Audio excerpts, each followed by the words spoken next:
इतिहास के पन्नों पर अगर देखा जाए तो बहुत सारे तानाशाहों के बारे में उल्लेख किया गया है।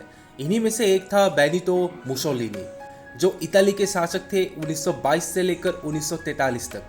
यह व्यक्ति अपने भाषण से लोगों को आसानी से गुमराह किया करता था और इताली के लोगों को मुसोलिनी बहुत ही पसंद था। तो चलिए आज के इस वीडियो में हम बात करेंगे बेनितो मुसोलिनी के बारे में, वो कैसे सत्ता पे आए और उसका कैसे अंत हुआ। बेनितो मुसोलिनी का जन्म 29 जुलाई 1883 में एक छोटे से इटली के शहर में हुआ था, जिसका नाम था दोविया दी प्रेदोपिया। उनके पिता एक लोहार थे और समाजवादी विचारधारा रखने वाले जैसे व्यक्ति थे, और उनकी माँ एक कैथोलिक स्कूल में एक टीचर थी। बेनितो मुसोलिनी अपने पिता के आदर्श से बहुत प्रभावित थी। वे अपनी पहले राजनीतिक जिंदगी में समाजवादी को बहुत प्रचार किया करते थे। उस समय के राजनीतिक गतिविधि को मद्देनजर रखते हुए यूरोपीय देशों में कार्ल मार्क्स, एंटोनियो ग्राम्सी जैसे समाजवादी लेखक पूंजीवाद के खिलाफ बहुत आवाज उठा रहे थे। वे अपनी राजनीतिक जिंदगी में बहुत सारे समाजवादी के ऊपर रचना लिख चुके थे। मुसोलिनी इताली पर एक बहुत ही मशहूर समाजवादी के रूप से जाने जाते थे। सितंबर साल 1911 मुसोलिनी ने इताली के पूंजीवाद के खिलाफ और लीबिया पर हमले को लेकर एक दंगे पर शामिल हुआ और घोर विरोध किया था। इताली के पूंजीवाद नीति के खिलाफ आवाज उठाने के जुर्म में वे 5 महीने जेल पर थे। इस घटना के ठीक 3 साल बाद 1914 में पहला विश्व युद्ध शुरू हो गया। इस युद्ध में इताली शामिल होने को लेकर बहुत सारा बवाल खड़ा हुआ। इटालियन सोशलिस्ट पार्टी ये नहीं चाहता था कि इताली इस युद्ध में शामिल हो, और जितने भी समाजवादी के समर्थन थे वे भी नहीं चाहते थे कि इताली इस जंग में शामिल हो। और उसी समय समाजवादी के लोगों में आपसी मुठभेड़ शुरू हो गया। इसी बीच बेनितो मुसोलिनी युद्ध को लेकर अपना समर्थन जता रहे थे, जो मुसोलिनी को आगे जाके बहुत भारी पड़ा। इसी आपसी मुठभेड़ के कारण मुसोलिनी को पार्टी से बेदखल कर दिया गया। पहले विश्व युद्ध के बाद मुसोलिनी समाजवादी दल से निकल जाने के कारण अपना राजनीतिक जीवन खो चुके थे, लेकिन मुसोलिनी इतना जल्दी हार मानने वालों में से नहीं था। वे जब सोशलिस्ट पार्टी और समाजवादी आदर्श का नेतृत्व कर रहे थे, तभी से ही वे कुछ सामाजिक नीति से खुश नहीं थे, जैसे कि सामान्यता, जो सोशलिस्ट का एक मूल आदर्श था। मुसोलिनी के सत्ता पे आने का कारण बहुत सारा है। सबसे पहले विश्व युद्ध के बाद आए अर्थनैतिक संकट जो पूरे विश्व पर हावी हुआ था। दूसरा, इताली के राजनीतिक मुठभेड़। और तीसरा, एक नया राजनीतिक विचारधारा जिसको हम फासीवाद के नाम से जानते हैं। इतिहास में बेनितो मुसोलिनी को फासीवाद के पिता के रूप से नवाजा गया है। फासीवाद का जन्म पूरे विश्व में इताली से ही शुरू हुआ था। अगर देखा जाए तो फासीवाद का मूल सिद्धांत जैसे कि शक्तिशाली केंद्रीय सरकार, राष्ट्रवादी, जातिवाद, अल्पसंख्यक के ऊपर भेदभाव करना, मिश्रित अर्थव्यवस्था से प्रभावित है। मुसोलिनी का यह राजनीतिक आदर्श इताली के नागरिक, पूर्व सैनिक, व्यापारियों को बहुत पसंद आया। साल 1921 राष्ट्रवादी फासीवाद दल का जन्म हुआ इताली पर, और मुसोलिनी तभी से ही इताली के लोगों को कसम और भरोसा दिलाया कि वे फिर से इताली को ताकतवर और धनी देश में तब्दीली करेगा। मुसोलिनी राष्ट्रवादी और जातिवाद को लेकर बहुत ही दमदार भाषण देता था, जो उन्हें बहुत कामयाबी दिला रहा था अपने सपनों को पूरा करने के लिए। मुसोलिनी ने अपने दल को और मजबूत करने के लिए अर्धसैनिक टुकड़ी का भी निर्माण किया था, जो ब्लैक शर्ट के नाम से बहुत मशहूर थी, जो हर एक इताली के नौजवान को मुसोलिनी की ओर खींच रहा था। मुसोलिनी का जादू इताली में ऐसा चल गया कि वे साल 1922 में अपने अर्धसैनिक टुकड़ी को आदेश दिया रोम शहर पर मार्च करने के लिए, और मुसोलिनी के सपोर्टर इताली के राजा से मांग करने लग गए थे कि मुसोलिनी को इताली का प्रधानमंत्री पद सौंपा जाए। इताली के राजा किंग विक्टर इमानुएल ने निर्णय लिया कि मुसोलिनी को प्रधानमंत्री पद पर नियुक्त करेंगे। इताली के राजा ने यह निर्णय अपने डर के कारण लिया था।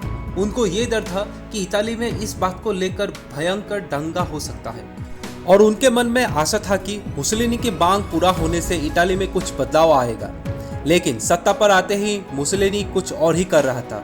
वो अपनी शक्ति का प्रयोग करके पूरे इटली में जितने भी राजनीतिक दल थे, जैसे स्वतंत्र, समाजवादी, सबको अपने अर्धसैनिक बल की मदद से दमन कर दिया गया और इताली को एक दलीय प्रणाली यानी वन पार्टी सिस्टम में तब्दीली कर दिया गया।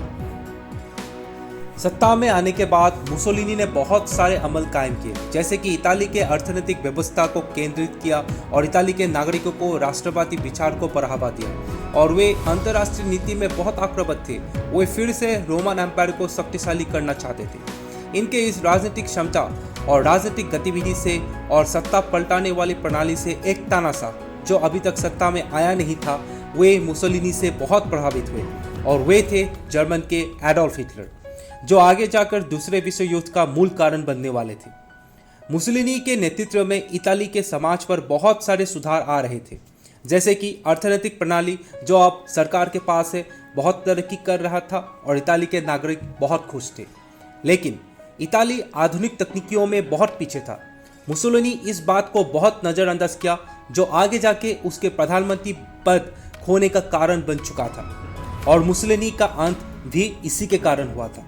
तो चलिए अब बात करते हैं मुसोलिनी के अंत के बारे में। साल 1934, नाजी जर्मनी।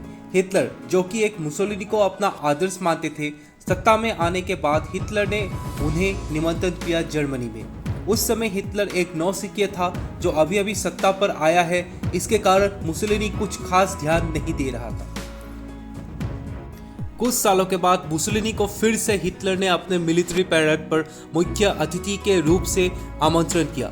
उसी दिन मुसोलिनी भावुक हो गया था कि हिटलर के जंग के मशीन और आधुनिक सैनिक टुकड़ी देखकर, जहां पर इताली का तुलना होता ही नहीं। फिर भी जर्मनी और इताली के बीच बहुत अच्छा साझेदारी था। हिटलर अपने आधुनिक सैन्य टुकड़ी को आजमाना चाहते थे और पूरी दुनिया को दिखाना चाहते थे। साल 1939 में जर्मनी ने हिटलर के नेतृत्व में पोलैंड पर हमला किया और 1940 में फ्रांस को अपने कब्जे में ले लिया। ये खबर मुसोलिनी को भी उत्साहित कर रहा था, लेकिन मुसोलिनी का सेना इतना आधुनिक नहीं था। फिर भी अपने घमंडीपन के कारण वे हिटलर को दिखाना चाहते थे और लीबिया पर हमला करने के लिए आदेश दे दिया। सितंबर साल 1940 इताली के सैनिक अंग्रेज के उपनिवेशक क्षेत्रों को हमला करके लीबिया में घुस गए थे। मुसोलिनी को ये जंग बहुत भारी नुकसान देने वाला था, क्योंकि इताली का हथियार बहुत पुराना हो चुका था और बेकार भी था। पहले विश्व युद्ध के दौरान 20 साल पहले जो हथियार इस्तेमाल किए थे वो अभी लीबिया यानी कि दूसरे विश्व युद्ध के समय वो लोग इस्तेमाल कर रहे थे।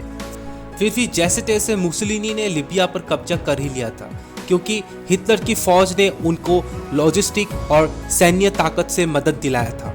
मुसोलिनी का ये जंग बहुत शर्मिंदा करने वाला था, क्योंकि अंत में मुसोलिनी को हिटलर से मदद लेना ही पड़ा। लेकिन लीबिया में मुसोलिनी का ये जंग जो खींचातानी करके जीता था, इटली के नागरिक इतना खुश नहीं थे। मुसोलिनी अपना सपोर्ट धीरे धीरे खो रहा था। मुसोलिनी ने बहुत अनदेखा किया अपने सैन्य टुकड़ी को आधुनिक तकनीकों से लैस करने में, और यही मुसोलिनी का अंत आने वाला था। साल 1943 जब अमेरिकी फौज ने सिसिली में हमला किया, जो कि एक इटली का टापू था, वहीं से मुसोलिनी का सट्टा पलटने वाला था। इटली के अन्य राजनीतिक दल जो कि मुसोलिनी के दमन और अत्याचार से परेशान थे, वे एलाइड पावर्स के साथ दिए थे। उसी साल मुसोलिनी को एलाइड फोर्सेस पकड़ लिया था और पूरे इटली में एक चौंका देने वाला परिस्थिति बन गया था, जहां पर लाखों की संख्या एक बुलावा देने से इकट्ठा हो जाते थे। वे इटली मुसोलिनी के विरोध में खड़े हो गए, लेकिन हिटलर ने अपने सैनिक को एक रेस्क्यू मिशन में भेजा जो मुसोलिनी को गिरफ्त से छुड़ाने वाले थे। और मुसोलिनी दक्षिण इटली के प्रांत से अपना सत्ता और समर्थन खो चुके थे, क्योंकि राजा विक्टर इमानुएल ने मुसोलिनी को प्रधानमंत्री पद से खारिज कर दिया था और प्रधानमंत्री पद में एक दूसरे व्यक्ति को सौंप दिया था। उस समय इटली में जो फासीवाद का विरोध करते थे वे ज़्यादा शक्तिशाली हो गए थे और मुसोलिनी अपना समर्थन पूरा खो चुके थे। इसी दौरान इटली दो हिस्सों में बढ़ चुका था। इस घटना के बाद इटली में दक्षिणी प्रांतों में नए प्रधानमंत्री के नेतृत्व में मुसोलिनी पूरी तरह अपना समर्थन खो दिया और अब हिटलर की मदद से उत्तरी इटली के प्रांतों पर वे राज कर रहे थे। लेकिन 1945 में जब हिटलर के जंग हारने लगे थे, तभी अमेरिकी फ़ौज ने उत्तरी प्रांतों में अपना हमला कर दिया और इसी बीच मुसोलिनी गिरफ्तार होने के डर से अपनी बीवी को लेकर स्विट्ज़रलैंड की ओर भागना चाहा। इटाली के सीमा पर पहुंच चुके थे, लेकिन मुसोलिनी को रास्ते में ही उनके बीवी के साथ धर दबोचा जो मुसोलिनी के विरोध करते आए थे, और वहीं पर इन दोनों को टॉर्चर करके मौत के घाट उतार दिया गया। मर जाने के बाद इन दोनों के मरे हुए शव को इटली के एक शहर में उल्टा लटका के लोगों के आगे प्रदर्शन किया गया। आज के इस वीडियो में बस इतना ही। अगले वीडियो के साथ मैं फिर से आऊँगा, आपका यह ज्ञानेश्वर। तब तक के लिए नमस्कार।